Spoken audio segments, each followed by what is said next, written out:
Hello guys, halina at subukan natin ang Korean street foods dito po sa Quiapo, Manila.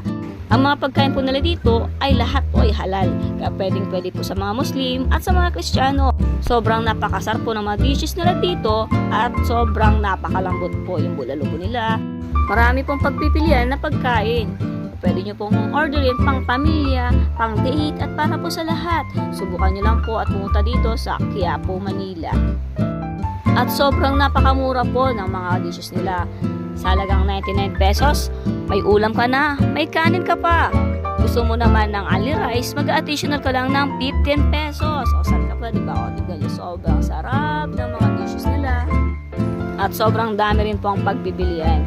Kaya naman, binabalik-balikan po namin to ng partner ko para dito kami laging kumain. At yan nga pong bulalo, ang isa sa lagi kong binabalikan at ulit-ulit ko pong in-order, tuwing kumakain po kami dyan.